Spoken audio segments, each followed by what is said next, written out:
देखा, सो ही actually praised your work. तो तब आपकी फीलिंग्स क्या थी और कैसा लगा आपको वो सारी बातें सुनकर? बहुत अच्छा। मैं तो तहे दिल से चंडीगढ़ फिल्म फेस्टिवल और यहाँ के यूनिवर्सिटी का शुक्रगुजार हूँ जो है ऐसे समारोह में हमारी फिल्म को दिखाने का मौका दिया। जाहिर सी बात है, राहुल रविल सर इंडस्ट्री के बहुत बड़े दिग्गज डायरेक्टर हैं और उनके मुंह से ये शब्द सुनना हमारे लिए कोई रिवार्ड और अवार्ड कम नहीं था। जी, thank you so very much sir, and we indeed wish you all the best for your this film love करो या शादी, and of course all your future endeavours as well. Moving ahead to mister Mushtaq Khan, एक बार Mushtaq sir के लिए जोरदार तालियां हो जाए everyone please. We are truly blessed and honoured to have you over here sir. एक बार सर के लिए फिर से जोरदार तालियां हो जाए क्योंकि सर मेरे फेवरेट हैं। और वेलकम में सर जो आपने वो डायलॉग बोला था ना, इंडीड हम आपके आने से पहले आधे घंटे से वही एक डायलॉग डिस्कस कर रहे हैं। बाय गॉड, किसी को पूछा मैंने कि सर की कौन सी फिल्म देखी है, इन्होंने फिल्में सारी गिना दी लेकिन डायलॉग सिर्फ एक ही याद है, मेरी एक टांग नकली थी। तो सबसे पहले मैं सर को रिक्वेस्ट करूंगा, सर प्लीज एक बार डायलॉग हो जाए, उसके बाद मैं इंटरव्यू करूंगा आपका।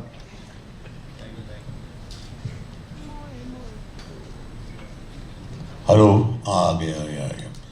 सबसे पहले तो मैं आपका शुक्रिया अदा करता हूँ, मेरे डायरेक्टर जयप्रकाश जायसवाल का शुक्रिया अदा करता हूँ, मेरे दोस्त अली असगर यहाँ पर, इनके साथ हम लोग आपके बीच आए हैं और इतना अच्छा हुजूम, इतने बच्चों को देख करके ऐसा लग रहा है अपना स्कूल, अपना कॉलेज याद आ रहा है। Thank you very much. Chandigarh हमेशा से एक खूबसूरत शहर रहा है और मेरा पसंदीदा, मेरा फेवरेट शहर रहा है, तो thank you very much, thank you. अब जहाँ तक ये डायलॉग का सवाल है, ये बड़ा ही मेरे लिए कहीं मतलब ऐसा हो जाता है कि मैं अभी क्या करूं, क्योंकि इतना पसंद किया गया है, इसके लिए बहुत बहुत शुक्रिया। अब जैसे कि आप जानते हैं इसका बैकग्राउंड, तो आपको मालूम है कि नाना पाटेकर को गुस्सा आता है तो वो खुद नहीं बोलता, मुझे रखा हुआ है, विजिटिंग कार्ड बनाया हुआ है, बता बल्लू बता मैं क्या करूं इसका, बता अभी बता। जब मुझे गुस्सा आता है तो मैं क्या करता हूं। मेरी एक टांग नकली है, मैं हॉकी का बहुत बड़ा खिलाड़ी था। एक दिन मेरे मुंह से उदय भाई के लिए कुछ गलत निकल गया तो उदय भाई मेरी हॉकी स्टिक से मेरी टांग के 2 टुकड़े कर दिए, लेकिन दिल के बहुत अच्छे हैं, फौरन अस्पताल लेके गए, ऑपरेशन करवाए, नई टांग लगवा दी, घर तक छोड़ के आए और पूरा अस्पताल का खर्चा दिया, बीवी के लिए साड़ी, बच्चों के लिए खिलौना, मेरी एक टांग नकली। बस। Thank you so very much sir. एक बार सर के लिए जोरदार तालियां हो जाए प्लीज एवरीवन। सर, ये डायलॉग की बात कंटिन्यू करते हुए मैं आपसे ये पूछना चाहूँगा कि ये dialogue actually it was written या फिर कुछ आपके इनपुट्स भी थे, कुछ इम्प्रोवाइजेशन थी कि ऐसा करके मतलब ऐसे करूँगा मैं, थोड़ा टेढ़ा सा चल के? नहीं, एक्चुअली ये डायलॉग तो जो थे वो अनीस भाई बेसिकली राइटर है, बहुत अच्छे राइटर हैं, कॉमिक का उसको सेंस, कमाल का सेंस है, उनका ह्यूमर जो है वो बहुत अच्छा है, और उसके बाद फिर वो डायरेक्टर भी है, तो वो उनके दिमाग में था ये। तो मैं तो 4-5 दिन जब मैं शूटिंग किया तो मैं खड़ा ही था ऐसा, अक्षय कुमार, नाना पाटेकर, अनिल कपूर मेरे साथी डायलॉग बोल रहे हैं और मैं चुपचाप खड़ा हूँ, तो मैं परेशान हो गया था। 5वें-6वें दिन मैंने अनीस भाई को बोला, अनीस भाई मैं रातों में सो नहीं पा रहा हूँ, कुछ खा नहीं पा रहा हूँ। बोले क्या हो गया, क्या बात है भाई, क्या कर रहे आपको, क्या परेशानी है, आपको खाना नहीं मिल रहा है, कोई प्रोडक्शन की तरफ से कुछ प्रॉब्लम? मैंने कहा सर मेरे को प्रोडक्शन की तरफ से नहीं, आपकी तरफ से प्रॉब्लम है। बोले क्या हो गया बताओ यार। तो कहने लगे कि मैंने कहा सर मैं 7-8 दिन से खड़ा हूँ स्टिक लेकर के, कोई लाइन नहीं, कुछ नहीं, क्या कर रहा हूँ मैं यहाँ पर, दुबई में क्यों लेके आ गए सर? इसके पहले तो आपने मुझे बाकी फिल्मों में अच्छा रोल दिया। अरे भैया देखो मेरे दिमाग में यहाँ पर है ये रोल में आपका, कि आपको क्या करवाना है, आप थोड़ा और वेट कीजिए, पेशेंस रखिए मुश्ता भाई, काम होगा। और यकीन मानिए कुछ दिनों के बाद जब ये सीन आया और मुझे उन्होंने कहा कि भाई ये है तुम्हारा रोल, तो फिर उसके बाद हमारा डिस्कशन हुआ और ये कहा गया कि अब इसको कैसे करना है। तो मेरे दिमाग में एक ही बात आई कि मैंने कहा सर ये बताइए, ये सीन एक ही सीन है कि ऐसे? और बोले नहीं, ये कई जगह ही ऐसा सीन आएगा जहाँ पे उसको बोलेगा कि बता इनको बता, क्योंकि उसके मिलने वाले जो है, एक तो उनकी बहन है जो उसको प्यार करती है अक्षय कुमार को, जब उसको मालूम होता है कि वो गैंगस्टर है तो वो पीछे हट जाता है, तो उसको संभालना है, उसको पता अगर मेरी बहन से शादी नहीं किया तो तेरा क्या होने वाला है। या उनके साथ किसी ने किसी और के साथ डील किया हुआ है, कुछ बिजनेस डील किया हुआ है, तो उनको डराने के लिए ये एक विजिटिंग कार्ड बनाया हुआ। तो मैंने कहा अच्छा, तो भाई हम इसको इस तरह से करते हैं, स्टोरी फोनक हम बनाते हैं इसको ऐसा जैसे कि टेप चला दो, आप किसी ने टेप किया और बोलने लगा वो, इसीलिए इसको तोता रट रखा। और ये जो बोलने का है विदाउट एक्सप्रेशन, बिना किसी फीलिंग के बस बोलते जाना, जैसे कि टेप चालू किया और टेप शुरू हो जाता है कि मेरी एक टांग नकली में हो गया। तो कई जगह ऐसा होता है जहां पर कि उसको ये नहीं बोलना पड़ता और मैं शुरू हो जाता, अरे भाई वो बता कि जब मैंने एक्टिंग किया तो इस तरह से ये बना।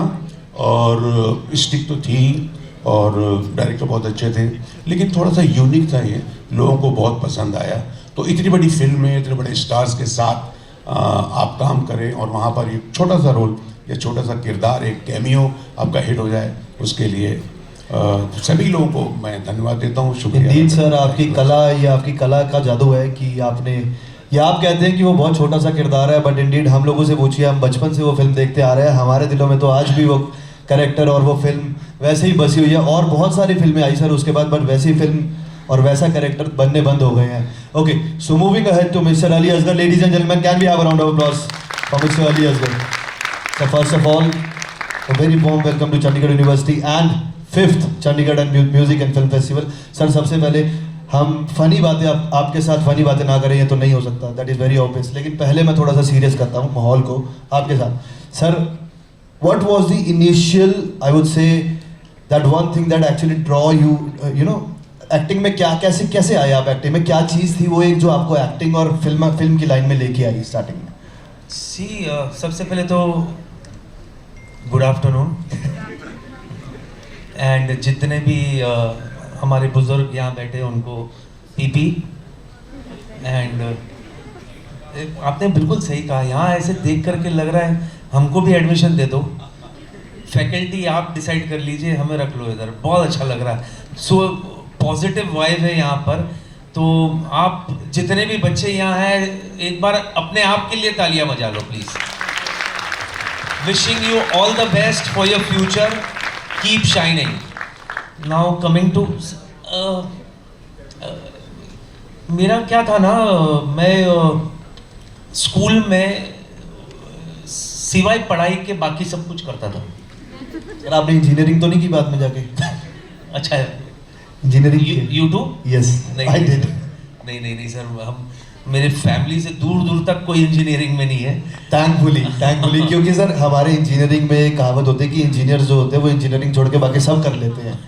सो आई जस्ट थॉट कि शायद आप भी इंजीनियरिंग में भी। I am so sorry, continue please. तो हर वो एक्टिविटी में हिस्सा लेता था जिससे मैं क्लासरूम से दूर रह सकूं, फिर चाहे वो आरएसपी बन जाऊं, या बीच में हमारे स्कूल में ये शुरू हुआ था कि वो शॉर्ट ब्रेक होता है या लंच ब्रेक होता है तो बच्चे बाहर की स्टफ़ लेकर के खाते पीते हैं, तो वो उससे बीमार पड़ रहे हैं, तो वो एक मिनी कैंटीन जैसा बना था, तो उसमें खड़े रह करके हम सेल करते थे। फिर स्काउट डेन था, फिर यहाँ तक कि जो क्रिसमस पार्टी वगैरह होती थी तो उसमें मैं सेंटा क्लॉज बनता था। सेंटा क्लॉज सिर्फ इसलिए बनता था क्योंकि मुझे वो लेडीज सेक्शन में जाने का बहाना मिलता था वहाँ, तो सेंटा क्लॉज बन के वो लेडीज उसमें जाके वो करके, फिर क्या उसमें जो गाली पड़नी होती थी सेंटा क्लॉज को होती थी, मुझे नहीं थी। तो ये सारी चीज़ें थी। अच्छा, सैटरडे फिल्में दिखाते थे दूरदर्शन पे, आई एम टॉकिंग अबाउट 84-85। तो सैटरडेज को जो फिल्म देखते थे, संडे को जो फिल्म देखते थे, अगर महमूद साहब की कोई सीन्स होती थी तो वो मंडे के दिन मैं एनेक्ट करता था क्लास में। शम्मी कपूर साहब के गाने पे डांस करता था वो दोस्तों के सामने। तो ये सब चलता था सर इससे, लेकिन हमारी फैमिली का भी कोई इंडस्ट्री से लेना देना नहीं, कुछ नहीं था। ये एक accidentally I got selected for a serial. ये हुआ बैंड्रा में, हम साइकिल चलाते थे, साइकिलिंग करते थे सारे बच्चे, एंड साइकिलिंग चला करके सीरॉक होटल उस वक्त हुआ करता था सर। सीरॉक होटल में डबिंग स्टूडियो भी थी, हाँ, बैंड स्टैंड पे, बैंड्रा बॉम्बे, मुंबई की बात। तो वहाँ पर एक ईगल फिल्म्स प्रोडक्शन हाउस थी, उमेश मेहरा साहब उसके डायरेक्टर थे। जाल फिल्म मिथुन चक्रवर्ती की फिल्म थी वो, उसकी डबिंग चल रही थी। हमें ये सब नहीं पता, हम लोग बच्चे, हम साइकिलिंग करते करते साइकिल वहाँ रखते थे, वहाँ गेट के पास, अंदर वॉशरूम जा कर के यूज़ करते थे, पानी वानी पी के फिर आकर के साइकिलिंग करते थे। तो वो जो दरबान थे, वो जो बड़े बड़े 6 फीट वाले खड़े रहते हैं ना, वो बहुत दिन तक तो हमको जाने दी। अभी उस दिन जो फेथ होती है ना आपको, तो वो हमारे साथ भिड़ गए, नहीं जाने देंगे और ये वो। तो हम 7-8 बच्चे थे, हम लोग उनके साथ लड़ रहे थे। तो वो लड़ाई झगड़े में लैंग्वेज भी आगे पीछे हो जाती है, सब कुछ होती है, ये वो हो रही थी। और वहाँ पे मुझे उनका नाम याद है, उनका एसोसिएट डायरेक्टर थे उमेश जी के, राजेंद्र वालिया। उन्होंने मुझे देखा और ऐसे, मैं भी थोड़ा गोल मटोली था वो, तो सब कुछ आके उसने झगड़ा रोका नहीं, वो पूरे झगड़े का मज़ा लिया। उसके बाद उसने आके कार्ड दिया, विजिटिंग कार्ड, कि हमारा ये है ईगल फिल्म्स, हमारी ऑफिस है महालक्ष्मी में, यहाँ आके झगड़ा करना। हाँ So sorry. वहाँ हम सीरियल बना रहे बच्चों का, तो आप उधर आइए, अपने मम्मी पापा को दे देना। तो वो गए घर, भूल गए। वो कपड़े के लिए, धोने के लिए कपड़े निकाले थे, मम्मी डाल रही थी, तो उसमें कार्ड दिखा। वो बोले ये क्या कार्ड है? तो मैं बोला अरे मुझे वो मिला था और उन्होंने ये कार्ड दी। अब ये मैं आपको बात बता रहा हूँ 1985, 86। आज भी लोग बेवकूफ़ बनाते हैं आपको फिल्म में ब्रेक देने के लिए। उस वक्त थोड़ा ज़्यादा ही था, क्योंकि इतने प्लेटफॉर्म्स थे नहीं सर, दूरदर्शन थी या फिल्में थी और कुछ नहीं था। तो मेरे फादर को भी लगा कि नहीं यार, ये बेवकूफ़ बना रहे हैं ये लोग बच्चे को देख करके, पैसे लूटने का चक्कर होगा ये वो। तो मम्मी बोली ये देखो, इसमें ये कार्ड है पूरा, विजिटिंग कार्ड, ईगल फिल्म्स चील भी बना हुआ है इसमें, तो आप जाइए, कुछ फ़ोन तो करो। तो फ़ोन के तो पता चला नहीं जेन्युइन है, और उन्होंने मुझे संडे के दिन बुलाया ऑडिशन के लिए। तो ऑडिशन के लिए गए, तो वहाँ कुछ 40 बच्चे थे, 35-40 बच्चे थे वहाँ पर। एक पर्चा दिया उन्होंने, बोले ये लाइन बोलना है। तो बोला कैसे बोलना है? तो उन्होंने खाली थोड़ा सा ब्रीफ बताया कि ये 4 लड़के हैं, 4 लड़कों में से ये जो है थोड़ा स्ट्रॉन्ग है, उसको खाने पीने का शौक़ है और दिमाग से थोड़ा पैदल है, मत बुद्धि। तो वैसे करके आया, जो था वो करके आया। 1 हफ्ते के बाद फ़ोन आया कि सेलेक्ट हो गए, और वो ब्रेक था 1, 2, 3, 4 सीरियल दूरदर्शन पे जो दिखाते थे, बच्चों की सीरियल थी। फिर वहाँ से ये दौर शुरू हुआ। वाह, वाला जर्नी, एक बार जोरदार ताली हो sir. That must be faith और may be your luck, but उसके बाद जो आज यहाँ पे हो ना आप, that is sheer and pure talent, I must say. एक बार सर के टैलेंट के लिए जोरदार तालियां होनी चाहिए। Okay, so moving ahead towards Jayprakash sir. Sir, सबसे पहले तो मोस्ट वेलकम, जी आई एन to Punjab and Chandigarh. Now moving ahead, direction, you have been a director of several Bollywood films and of course love करूँ या शादी एज वेल, अपकमिंग फिल्म, ये जो कि 23rd of May को रिलीज हो रही है। You must go to cinemas and watch this brilliant film. Sir, मेरा सवाल आपसे ये है कि direction, that is called as most difficult part of film making, because you need to maintain a vision from very start to the ending of the film. तो आपका कोई ऐसा एक एक्सपीरियंस रहा है कि आपने कोई फिल्म डायरेक्ट की हो और उसमें आपको बहुत चैलेंजेस फेस करने पड़े हो? देखिए क्या होता है, डायरेक्शन, जब भी कोई फिल्म हम डायरेक्शन करने के लिए जाते हैं या डायरेक्ट करते हैं, तो कहीं ना कहीं कुछ ना कुछ हर फिल्म में प्रॉब्लम्स आती हैं। ऐसा नहीं है कि बहुत इजी वे से जो हम फिल्म 2 घंटे में देख लेते हैं, और उसके पीछे कितनी सेक्रीफाइसेस होती हैं, कितनी प्रॉब्लम्स होती हैं, और ये सारी, एक because of the director captain of chief होता है, इसलिए वो सारी जिम्मेदारियाँ उसको निभाना पड़ता है। ऑफ कोर्स टीम वर्क है, और डायरेक्टर के लिए टीम बहुत बड़ी इंपॉर्टेंट है, साथ में आर्टिस्ट की कोऑपरेशन बहुत बड़ी इंपॉर्टेंट है। तो इन सब के बिना, विदाउट आर्टिस्ट कोऑपरेशन और टीम वर्क के कोऑपरेशन के बिना डायरेक्शन प्रॉपर फिल्म नहीं बना सकते। एज ए डायरेक्टर जो आपने कंसेप्ट किया है, जो आपने सोचा है कि इस तरह की फिल्म हम बनाएं, जैसे हमारी फिल्म लव करूँ या शादी, क्योंकि अभी तक मैंने जो 18-20 फिल्में बना चुका हूँ with the big star, with newcomer को भी काफ़ी ब्रेक दिया हूँ। तो मेरी, जब मैं कोई फिल्म बनाने के लिए जाता हूँ या कोई प्लॉट हम तैयार करते हैं, ये सोच के हम कभी भी अपने आप को नहीं सोचता कि मैंने इतनी फिल्में बना ली है।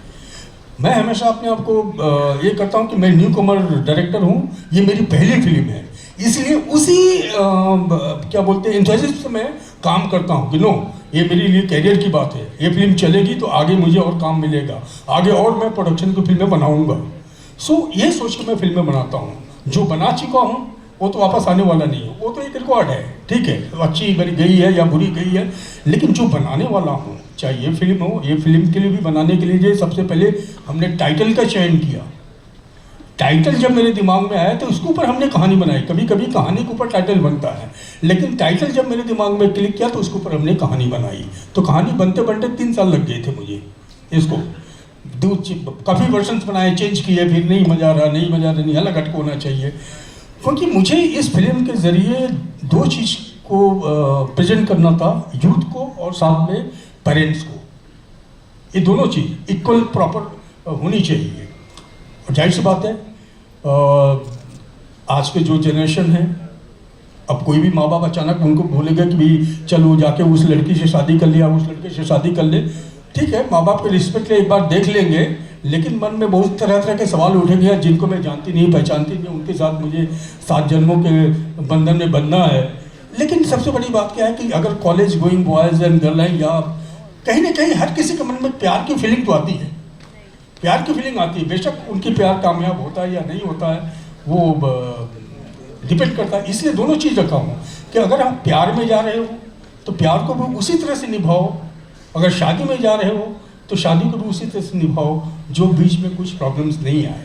क्योंकि आजकल क्या होता है, प्यार भी बहुत जल्दी होता है, रिलेशनशिप भी बहुत जल्दी हो जाते हैं, ब्रेकअप भी बहुत जल्दी हो जाता है। सेम चीज़ आजकल देखेंगे हमारे देश में कितने तलाक के केसेस चल रहे हैं। तो ये चीज़ बहुत ज़रूरी है सोचना कि अगर आप शादी के बंधन में बंध गए हो तो ये ज़रूरी है सोचना कि बच्चे के ऊपर क्या इसका फ़र्क पड़ेगा, उसके करियर के ऊपर क्या फ़र्क पड़ेगा। ये सोच के माँ बाप को तलाक लेना चाहिए, सिर्फ अपने ईगो सेटिस्फेक्शन के लिए नहीं करना चाहिए ऐसा। इसलिए ये इस कहानी के जो अंदर जो बातें हैं बेसिकली है ट्रायंगल लव स्टोरी और फैमिली सोशल ड्रामा भी है। और इसमें बहुत सारे जो कलाकार हैं, जिसमें आपके सामने अली भाई और मुश्ताक भाई तो है ही। अली भाई ने जो इसमें काम किया है, वो जानबूझ के कॉमेडी नहीं की है इस फिल्म के अंदर, उनका करेक्टर ऐसा पोर्ट्रेट किया गया है कि वो उस करेक्टर में रहकर कॉमेडी का तड़का दे रहे हैं, है ना, वो पार्ट ऑफ द स्टोरी है। इस फिल्म के अंदर ये हीरो के मामा का रोल कर रहे हैं, बैचलर मामा, अभी तक उनकी शादी नहीं हुई है, ठीक है ना।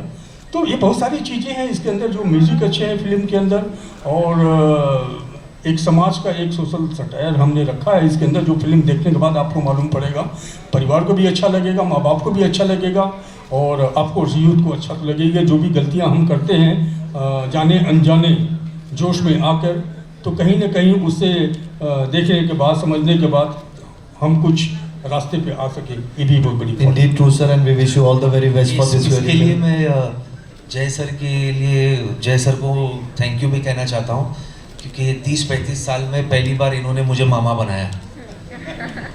नहीं तो आप सबको मामू बना रहे थे इतने टाइम लेकिन से। बैचलर मामा है, बैचलर मामा।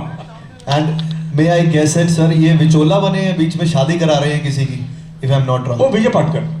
अच्छा वो विजय विजू है। ओके। अब जैसे मुश्ताक जी का रोल है, वो तलाक कराने में मास्टर वकील का रोल मुश्ताक जी अपने मुंह से- मेरा एक्चुअली फिल्म में जो नाम है मेरा ज्ञानचंद मिश्रा, लेकिन लोगों ने, किसी ने आज तक मुझे मिश्रा के नाम से नहीं जाना। हर कोई बोलता है ज्ञानचंद तलाकी, कि भैया, और ये वकील ऐसा वकील है जो बस ये देखते रहता है कि अभी शादी हुई है, 3 महीने के बाद ये जोड़ा मेरे पास आएगा तलाक के लिए।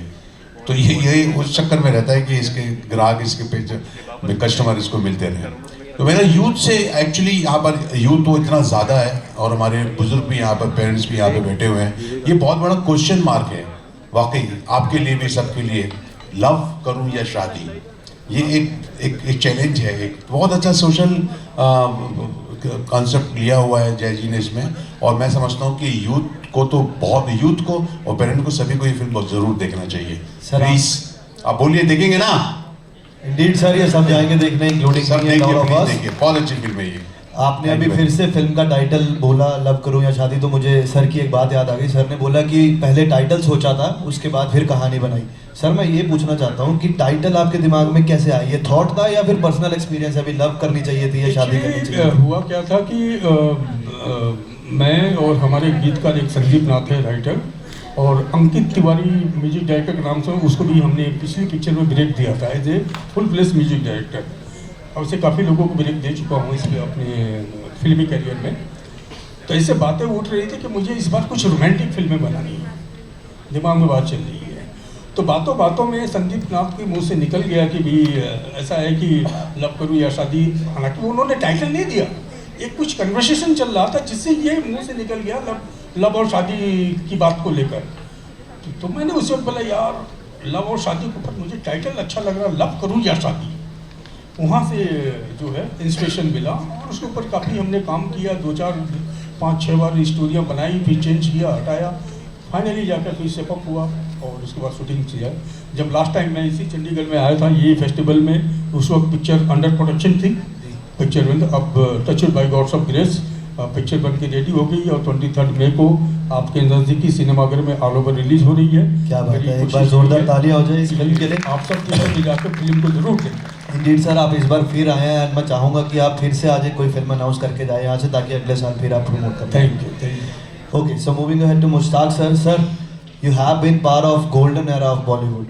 जोड़ी नंबर 1, हेरा फेरी, वेलकम, हमें रही प्यार के, गदर, of course, इतनी ब्लॉकबस्टर और अच्छी अच्छी मूवीज आपने दी हैं। Of course, we as a kid, me personally, हम सब ने आपको ऐसी मूवीज में देखा है। मैं ये जानना चाहता हूँ आपसे कि इन सब की शुरुआत कैसे हुई।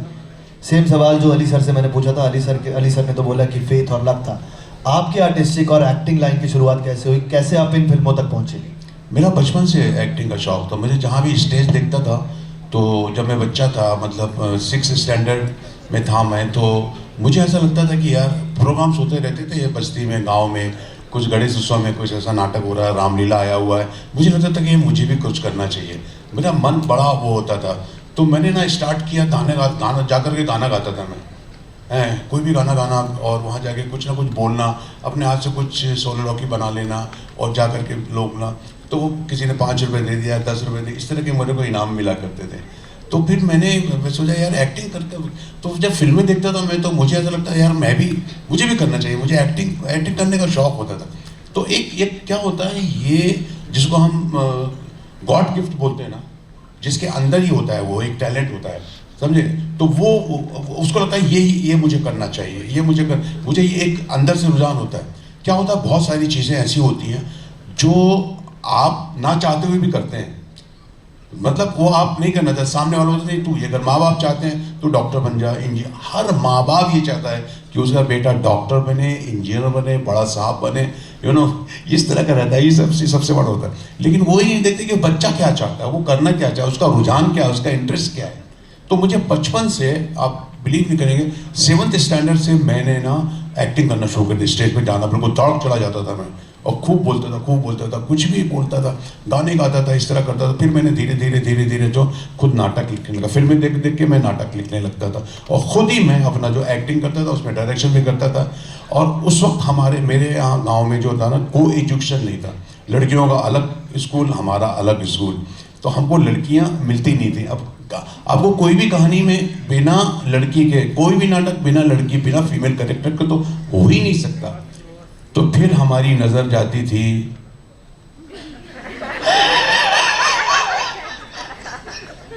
समझ रहे हैं ना आप समझ रहे हैं कि ये आदमी अली आज से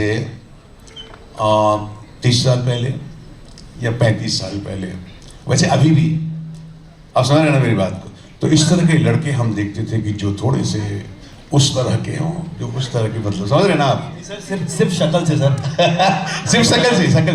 तो हम उनसे बड़ी रिक्वेस्ट करते, उनको पढ़ाना पड़ता था कि यार ये एक नर्स का रोल है, यार ये हीरोइन का रोल है, यार तू कर ले। वो मानते नहीं थे। फिर हमको उनको पढ़ाने के लिए जलेबी खिला रहे हैं, तो पोहा खिला रहे हैं, तो मिठाई चॉकलेट खिला, इस तरह से उनको पढ़ाते थे और उनसे हम काम करवाते थे। तो मेरा कहने का मतलब यही था कि हमारी शुरू से मुझे एक्टिंग का वो था, और धीरे धीरे मुझे स्कूल के मेरे दोस्तों ने, मेरे लेक्चरर्स ने, उसके बाद कॉलेज में प्रोफेसर्स ने मुझे कहना शुरू कर दिया था कि भैया आप जो है ना, आप तो यहाँ से निकल लो, आप यहाँ से या तो पूना चले जाओ या मुंबई चले जाओ, किसी भी बड़े शहर में चले जाओ जहाँ पर के फिल्में बनती हैं, ये होता है, वो होता है, नाटक होते हैं, बड़े बड़े नाटक थिएटर होते हैं। और फिर मैं इस तरह से मुंबई आ गया। जी sir. And now moving towards Ali sir, आपसे एक बड़ा ही अतरंगी सा सवाल मैं पूछूंगा। अतरंगी इसलिए क्योंकि बहुत से लोग जो यहाँ होंगे उनको शायद इसके बारे में पता नहीं होगा, आई गेस सो, बट शायद पता भी हो किसी को। You have been a part of golden era of television, जैसे सर सिनेमा का गोल्डन एरा का पार्ट रहे हैं आप, टेलीविजन कहानी घर घर की किसने देखा है? सबने देखा है? देखा किसी ने? Make some noise for Ali sir. Okay, so I personally have seen it like starting से एंडिंग तक सर, क्योंकि उस टाइम पे सीरियल ही आते थे, मूवी ज़्यादा आती नहीं थी, और मम्मी का शौक था क्योंकि सास भी कभी बहू थी और कहानी घर घर की, तो घर पे कलेश करने के लिए कुछ तो चाहिए ना हमको, तो बस वही चलता था.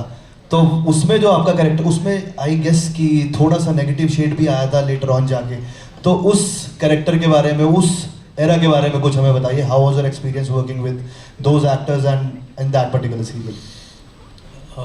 एक्चुअली आपने बिल्कुल सही कहा, वो टेलीविज़न का गोल्डन एरा था.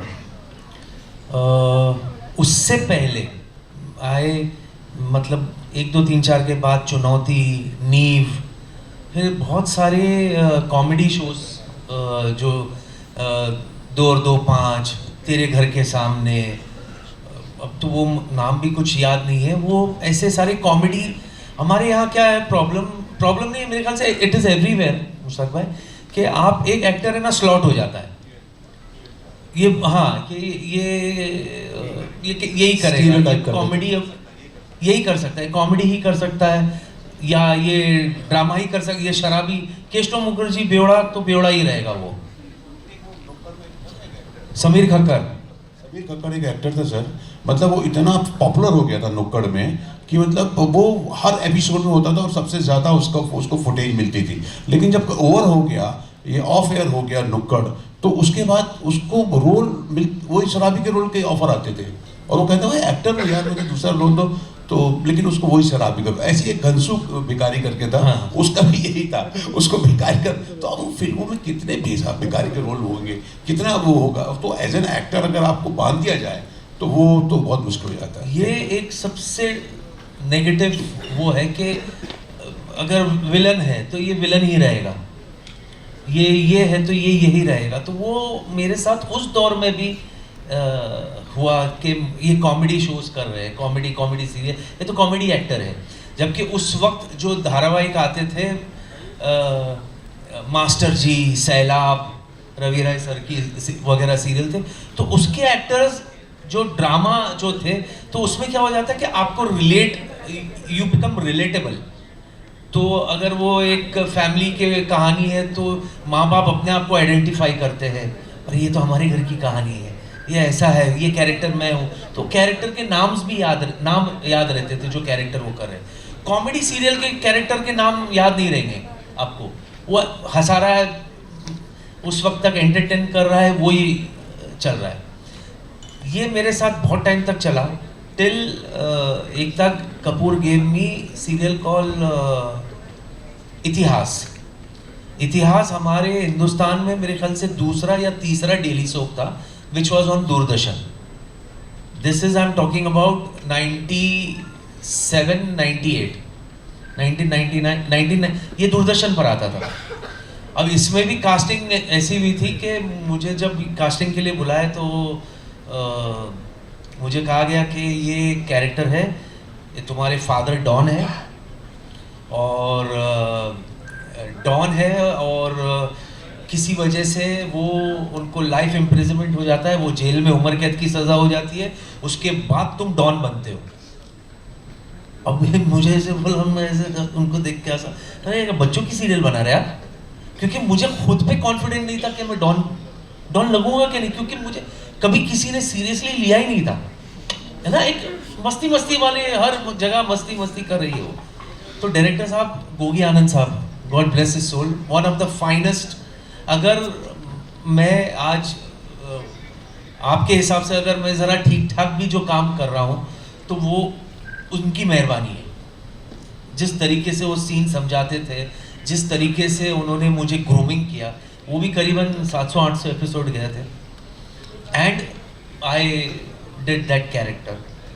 पर अब वो अनफॉर्चुनेटली दूरदर्शन पर था, तो वो इंडस्ट्री के लोगों ने ज़्यादा देखा नहीं सर. वो अपने लिए ऐसे हो गई कि गुवाहाटी में आपकी फिल्म सिल्वर जुबली हो गई, तो वो क्या मुंबई में या दिल्ली या ऐसी जगह हो तो वो अवेयरनेस ज़्यादा हो जाएगी, तो क्या भाई वहाँ पे है, उतनी नहीं हुई. उसके बाद जब ये कहानी घर घर की कास्टिंग कर रही थी वो, एकता, तो उन्होंने मुझे कहा कि अली मैं तुम्हें वो कैरेक्टर दे रही हूँ जो मेरे फादर ने, कौन सी फिल्म थी यार मुझे याद नहीं, जो जीतू सर थे उस फिल्म में और हरी भाई संजीव कुमार सर थे, मुझे फिल्म का नाम, मैं बोले my father's character I am giving you and it's amazing character and you will remember कि क्या कैरेक्टर मैंने तुम्हें दिया है। खिलौना नहीं सर, जीवन की राह, सॉरी एक्साइटेडली बोल दिया, जीवन की राह, जीने की राह सर, अभी वही दोनों में कंफ्यूजन, जीने की राह। तो अब यार अगर एकता कह रही कि मेरे फादर जीतू सर ने, लेजेंडरी जीतू सर ने वो कैरेक्टर किया, तो मैं तो आसमान पे था बिल्कुल। Big shoes to fill. अरे सर जैसे वो ऋषि साहब कहते थे ना, मैं जमीन से 4 फीट ऊपर हो गया था बिल्कुल। अरे जीतू सर का कैरेक्टर मैं कर रहा हूँ। शूटिंग शुरू हुई और सारे फैमिली मेम्बर्स हम लोग घुल मिल गए, सब हो गए, पार्वती ओम सब कुछ, एंड ट्रस्ट मी 100 एपिसोड तक मुश्ताक भाई मेरा काम एपिसोड में ये था कि बाबूजी कहते अरे कमल बेटा पंडित जी आए नहीं, जाओ पंडित जी को लेकर आओ। जी बाबूजी, मैं जाके पंडित जी को लेकर आया। अरे बेटा कमल घर में मेहमान आने वाले, कुछ तैयारी की कि नहीं? बाबूजी अभी करके आता हूँ। गया और कमल अभी तक तोरण लगे नहीं है, गणेश जी के लिए आरती करनी है, कहाँ है दिया कहाँ? बाबूजी अभी लाता हूँ। तो मैं बोला यार ये जीतू जी का ये कैरेक्टर था। अच्छा मैंने तो देखी नहीं वो फिल्म, मतलब अभी वी गो ऑन वर्ड ना कि नहीं, बोला कहीं ऐसा तो नहीं है एकता का वो सीडी चेंज हो गया, कोई और फिल्म के कैरेक्टर मुझे दे दी। टिल वो जो ट्रैक आया जहाँ सौतेली माँ ओम और पार्वती को घर से बाहर निकाल देते हैं और मेरी शादी पल्लवी नाम की लड़की से होती है। और एक तो मेरा सबसे बड़ा प्रॉब्लम क्या है, टेलीविजन में जितनी मेरी बीवी बनी है मेरे से लंबी है, कोई मेरे हाइट की बीवी थी नहीं, सब लंबे लंबे उनके साथ। पर वो एक सीक्वेंस था से आई एम गेटिंग गूज़बम्प्स सच्ची में, कि वो कमल बाहर से आता है और उसको पता चलता है कि ओम और पार्वती उनके लिए राम और सीता के बराबर, जिनको वो मानता है अपने भाई बहन को, फैमिली मैन है कमल, और उसको पता चलता है कि ये सारा षड्यंत्र पल्लवी ने किए और उनको घर से बाहर निकाला है। And that was the first time when he slaps Pallavi, अपनी बीवी, वो उसके सामने कुछ उनके बारे में, ओम भैया के बारे में गलत बोलती हुई उठा के चमेट मारता, लपेट देता बिल्कुल। उस रात को जो मेरी फैन फॉलोइंग बढ़ी है, मतलब राइट फ्रॉम एवरीबडी बिग, जितने भी हमारे इंडस्ट्री के जो कहते हैं ना दिग्गज लोग हैं, उन सब का वाया किसी के फोन आया कि क्या काम किया है, क्या हुआ है। So that was the time जहाँ मुझे मेरा एक इमेज चेंज हुआ, जहाँ people started taking me seriously. मुझे एक प्लेटफॉर्म मिला, एक सीजन्ड एक्टर जो कहते हैं वो ऐसे कहने लगे, अभी उसका क्या मतलब है वो पता नहीं, लेकिन but this thing changed my destiny. True sir, indeed that serial was ground breaking उस टाइम पे। बट वो कहते हैं ना कि आपके लिए स्पेसिफिकली सर उसमें एक और मैं वो कहूँगा कि वो कैरेक्टर्स कितने ऑडियंसेस कितने आइडेंटिफाई करते हैं। मुझे उस वक्त मैं उनकी बालाजी की कुछ 3 सीरियल थी, डेली सोप कर रहे, तो दिन में 3 डेली सोप चेंज, 7 से 11 यहाँ, 11 से 4 वहाँ, 4 से रात के 11 कहीं पर, तो वैसी शूटिंग होती। मुझे स्पॉन्डिलाइटिस हो गया था, तो I used to go to Nanavati hospital doctor Ali के पास। तो वो उसके लिए मैं सुबह 6 बजे जाता था, वो ट्रैक्शन पट्टा लगाते ना गले में ऐसे, और वो स्टीम वगैरह लेकर फिर वहाँ से सेट पे शूटिंग पे जाता था। मैं वहाँ गाड़ी पार्क किया और मैं निकला तो एक बंदे ने ऐसे मेरे हाथ पकड़ा मुझे और ऐसे मुझे, बेटा ज़रा इधर आना। तो आई वॉज, एक तो मैं घाई जल्दी में भागने में, बोला यार ये क्या है सर, ये क्या कर रहे हैं आप? बोले नहीं प्लीज़ इधर आना। तो एम्बुलेंस में से एक लेडी को स्ट्रेचर में बाहर निकाल रहे थे, तो वो खींच के मुझे ले गए उनके पास, उनकी मिसेस के पास, जो भी स्ट्रेचर पे थी। मुझे नहीं पता उनके हस्बैंड वाइफ है वो क्या है। उनके पास लेके गए और मुझे देख कौन आया है, कमल, देख कमल आया। अब वो लेडी, थैंक यू मैम, वो लेडी वो बेचारी ऐसे लेटी हुई है, वो मेरे सर पे हाथ फेर के मुझे कहती है, काश, लाइन सुनिए प्लीज, काश मेरे पास भी तेरे जैसा बेटा होता जो माँ बाप की बात सुनता। क्या बात, क्या बात है। सर मैं हैरान, मैं एकदम मैं बोलते ना फ्रीज हो गया वहां पर। बोला यार इतना इम्पैक्ट होता है टेलीविजन का, इतना इम्पैक्ट है कैरेक्टर्स का, एंड बाहर कितनी कितना दर्द है, कितनी तकलीफें हैं, घर में बच्चे सुनते नहीं है माँ बाप के। Sometimes people do take these kind of characters very seriously. Yeah.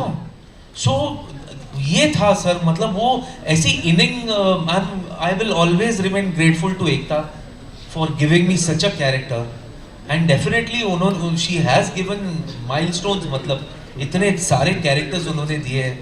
सो मैं मेरे लेकिन ऑडियंस के वो thank you, And hats off आप to you लोगों का as well, प्यार sir, के कि लिए आपने वो बहुत-बहुत कैरेक्टर शुक्रिया। इतने अच्छे से निभाया कि वो आज तक लोगों के दिलों में जिंदा है। अच्छा, one last thing sir for today, आप अली सर को कॉमेडी से दूर रख सकते हो, लेकिन कॉमेडी को अली सर से नहीं रख सकते डेफिनेटली। सर आपकी एक फिल्म थी जोरूबा गुलाम, Raju Patel, iconic character once again. Sir ने एक डायलॉग बोल दिया, सर से बहुत सारी बातें होगी, आपसे एक बार पासपोर्ट वाला डायलॉग सुनना है, लास्ट चीज बस। अच्छा, वो भी मैं उसकी भी कहानी सर बताता हूँ। जैसे वो फिल्म भी मेरे लिए नहीं थी फिल्म, वो if I am not wrong वो कैरेक्टर शक्ति कपूर सर के लिए बनी थी कैरेक्टर, एंड उनके कुछ शेड्यूल आगे पीछे हो गया तो वो उनको उनके हाथ से चले गई, एंड एक्सीडेंटली मैं उस रोज उस ऑफिस के नीचे था, और वो रवि सर करके थे शकील भाई के प्रोडक्शन वाले, जो प्रियंस सर के प्रोडक्शन वाले हैं, उनके साथ जान तेरे नाम एक फिल्म की थी मैंने जिमी नरूला सर की। तो वो मुझे मिले और नीचे देखा, वेयर आर यू गोइंग? मैं बोला मैं सामने योको सिजलर में फैमिली के साथ जा रहा हूँ sir. You join me? No no no, go it, all well all well. मैं रोड क्रॉस कर ही रहा था, वो मुझे वापस बोला, Ali just come for 2 minutes। Well I just make my mother and my family set there, I come. मैं आया उनके पास, मतलब जी रवि सर, बोले ऊपर चल। तो मैं जी चल। तो ऊपर ऑफिस में गए, एंड शकील नूरानी साहब डायरेक्टर थे उस फिल्म के, मेरे को खाली लेके जाके दिखाए कि शकील, राजू, वो देखा डेट्स, तो बोले हाँ डेट्स डन। ये ऐसी फिल्म मुझे मिली वो। क्या बात है। एंड वो हमारे यहाँ सर वो थी ना उस वक्त, वो दौर में बात चलती थी कि गोविंदा के साथ काम करो तो यार वो किसी और को कुछ करने देता नहीं है, या सारा लाइमलाइट ले लेता। मेरे साथ रिवर्स था उस फिल्म में। मेरे मुश्किल से मेरे ख्याल से मेरे 3 या 4 सीन थे उसमें, गोविंदा सर की वजह से उसमें 4-5 सीन और बढ़ गए। अरे नहीं इससे करा यार, इससे करा, ये करेगा यार, अरे बहुत अच्छा कर रहा है, और बहुत अच्छा कर रहा है, करते करते वो। सो दिस इज ऑल यहाँ का खेल है सर। अनफॉर्चुनेटली हम लोग सारा क्रेडिट लेते हैं, पर ये एक पावर है जो हमसे सब कराता है सर। हमारी किसी की भी कोई औकात नहीं है सर। अगर हिट में हमारा हाथ है तो फेलियर में भी हमारा हाथ है। तो there is something which, and the love and karma which helps us going. So बस उसमें भी आप ही की तरह मैं एक ही लाइन है जो बार बार कहता हूँ, ए भाई मारा पासपोर्ट दे ने। क्या बात है, एक बार सर के लिए जोरदार तालियां हो जाए ladies and gentleman. Thank you so very much sir, it was indeed pleasure and honour to talk to all 3 of you. Thank you so very much for being here at Chandigarh University and 5th Chandigarh Music and Film Festival. May Lord bless us all and इस film के लिए all the best. हम सब लोग जा रहे हैं movie देखने। Are we going? जोरदार तालियां बजाकर बताएंगे we are going to watch this very film. Thank you so very much sir. Thank you. एक बार सर के लिए जोरदार तालियां हो जाए everyone. I request you all to kindly rise up on your seats and I'll request